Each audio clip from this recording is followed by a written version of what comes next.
Hello and greetings to all. My name is Payal Madhav Bodke and I am a second year electrical engineering student studying at MBP's KBT COE. Today, I am here for a presentation on the topic digital frequency meter under the course of electrical measurements. So let us proceed. Firstly, what is a digital frequency meter? A digital frequency meter is basically an electronic device which measures and displays the frequency of any periodic waveform by counting the number of cycles that occur within a preset highly precise time interval. There is also a picture given on the slide of a digital frequency meter. So next we have the block diagram. The block diagram of digital frequency meter consists of attenuator. Attenuator is used to scale down the input signal. Then we have a skimmed trigger circuit, which is used to convert the analog signal into digital pulses. Then we have a clock oscillator, which is used to generate a stable reference signal. Then we have a frequency divider, which is used to produce the gate-enabled signal. Then we also have a AND gate, which is used as a switch to allow pulses only during the gate interval. Then we have the counter, which is used to count the number of pulses. And last, we have a display unit, which is used to display the measured frequency.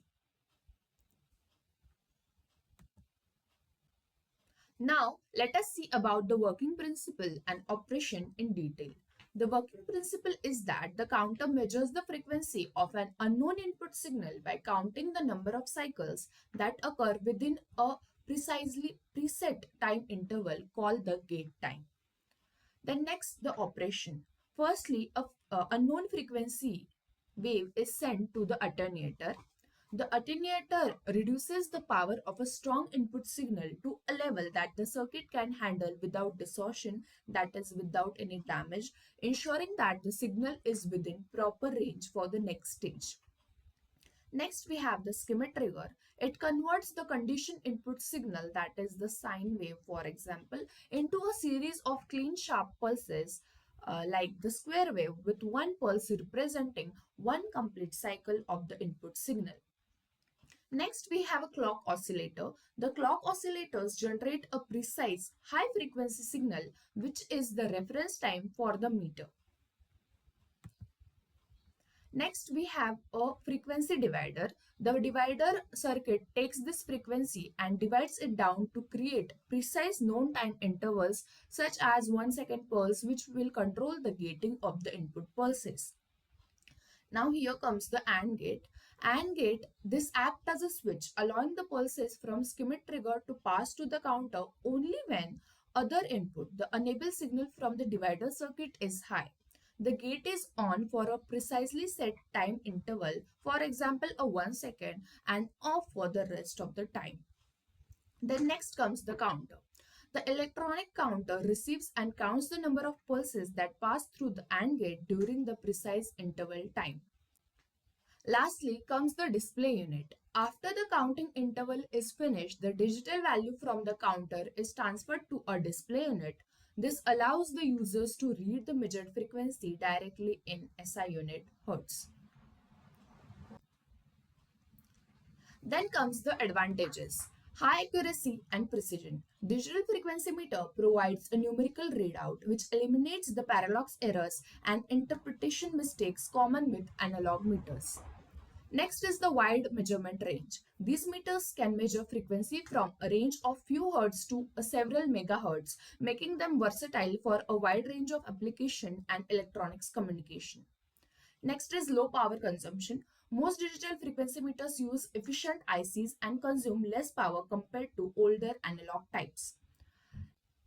And the last one is that data storage and processing. The readings can be easily recorded, processed, or transmitted to computers and control systems. Next, we have the disadvantages. First one is cost and complexity. Digital frequency meter are more expensive and complex than analog types due to the use of microprocessors, ICs, and precision components. Limited analog signal handling. They require clean and well-shaped input signal. Noisy or distorted waveforms can cause inaccurate readings. Then maintenance and repair. Faults in digital circuits can be harder to diagnose and repair compared to simple analog meters. Last one is requires stable power supply. Performance may be affected by power fluctuations. It cannot function without a continuous power source. Applications of digital frequency meter. First one is telecommunication, testing radio transmitters, receivers, and other communication equipments to ensure that they operate on correct frequency bands. Next, digital frequency meters are used in medical instrumentation field, used in diagnostic equipment such as ultrasonic machines and heart rate monitors, which rely on precise frequency measurements. Next one is power systems used for monitoring the stability of electrical grids, typically between 50 to 60 Hz to prevent power outages. Next, in the field of electronics laboratories, used for testing oscillators, signal generators, and other components to ensure that they work at the correct frequency. Next is the industrial maintenance, used for monitoring the frequency of motors, generators, and other electrical equipment. Thank you.